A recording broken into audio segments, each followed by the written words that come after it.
یا اتنے دن تک میں نے اس کام کو جاری رکھنا ہے، اور اس طرح سے آپ کا ذہن مستحکم ہونا شروع ہو جاتا ہے، آپ کا ذہن مضبوط ہونا شروع ہو جاتا ہے۔ یاد رکھیں کہ اس دنیا میں جو پہلا گناہ آدم اور حوا سے ہوا تھا وہ کھانے سے ریلیٹڈ تھا۔ انہوں نے وہ پھل کھایا کیونکہ ان کی آنکھوں کو دیکھنے میں وہ اچھا لگا، اور یسوع مسیح کی پہلی آزمائش بھی کھانے کی ہی تھی۔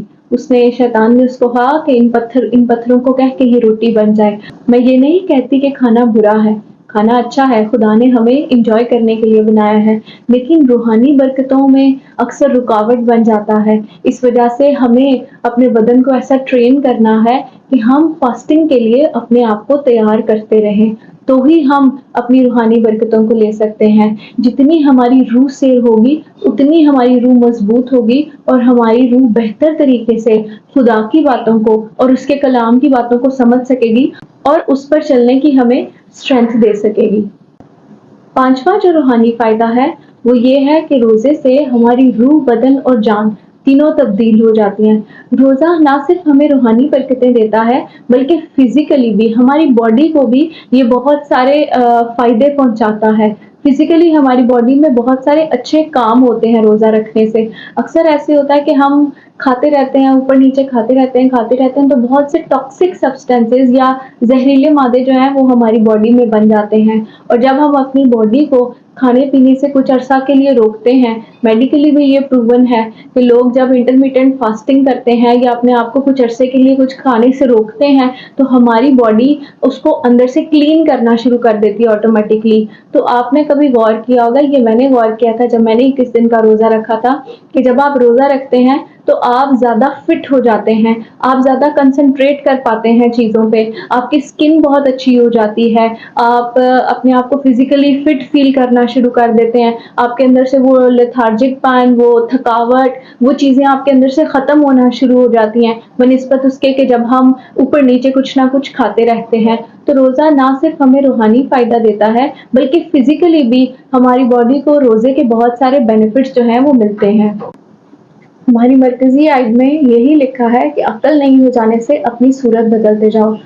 ہماری جو فزیکل فیس ہے وہ بھی بدلنا شروع ہو جاتا ہے، اور اس کے ساتھ ساتھ ایک بہت ضروری بات، اکثر لوگ ایسا ہوتا ہے ان کے ساتھ ان کی ایموشنل بہت ساری نیگیٹیوٹیز ہوتی ہیں جو کہ روزے کے وسیلہ سے ختم ہو جاتی ہیں۔ کچھ لوگ ایسے ہوتے ہیں کہ وہ بہت زیادہ ٹینشن میں ہوں، بہت زیادہ دکھ میں ہوں، تو وہ جاتے ہیں اوپر نیچے کچھ نہ کچھ کھاتے ہیں، وہ سمجھ نہیں پاتے، بس کھاتے رہتے ہیں، اور اس کی وجہ سے ان کے نیگیٹو ایموشنز جو ہیں وہ زیادہ سے زیادہ بڑھنا شروع ہو جاتے ہیں۔ اکثر آپ نے وہ دیکھا ہوگا کہ جو لوگ ایڈکٹڈ ہوتے ہیں، جو لوگ نشہ بازی کرتے ہیں، وہ اپنے ساتھ کچھ نہ کچھ کھانے کو رکھتے ہیں، لذیذ کھانے اور اس طرح کی چیزیں رکھتے ہیں، کیونکہ ان کو اس سے لطف ملتا ہے، ان کے بدن کی ڈیزائرز ان سے پوری ہوتی ہیں، وہ نشے کو بڑھاتی ہے ان کے اندر۔ تو اس وجہ سے جب ہم فاسٹنگ کرتے ہیں، جب ہم روزہ رکھتے ہیں، تو ہمارے جو نیگیٹو ایموشنز ہیں وہ بھی باہر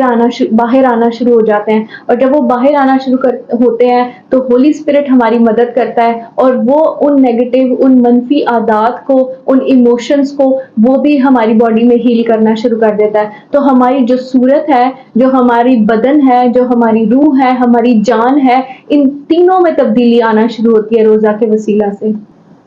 تو جو آخری یعنی چھٹا روحانی فائدہ ہے وہ یہ ہے کہ ہم خدا کی مرضی کو جاننا شروع کر دیتے ہیں۔ جب ہم روزہ رکھتے ہیں تو ہم اپنی زندگی میں خدا کی مرضی کو پہچاننا شروع ہوتے ہیں، وہ ہم پر ظاہر ہونا شروع ہوتی ہے۔ جیسے کہ جو ہماری مرکزی آیت ہے اس کا آخری حصہ ہم دیکھیں تو یہاں پر ایسے لکھا ہے، تاکہ خدا کی نیک اور پسندیدہ اور کامل مرضی تجربہ سے معلوم کرتے رہو۔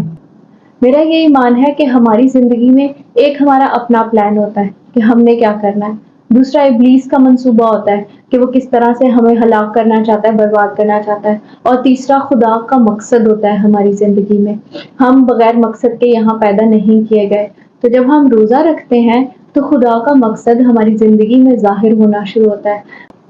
بہت سے ایسے دروازے جو کہ ہماری زندگی میں پہلے کھلے ہوتے تھے اور وہ کھلے نہیں ہونے چاہیے تھے، خدا ان کو بند کر دیتا ہے، اور جو کھلنے چاہیے تھے خدا ان کو کھول دیتا ہے۔ اب آپ پوچھیں گے کہ روزہ ہی کیوں؟ روزہ اس لیے کیونکہ روزہ ہمیں حلیم کرتا ہے، اور خدا حلیموں کو ہی سرفراز کرتا ہے۔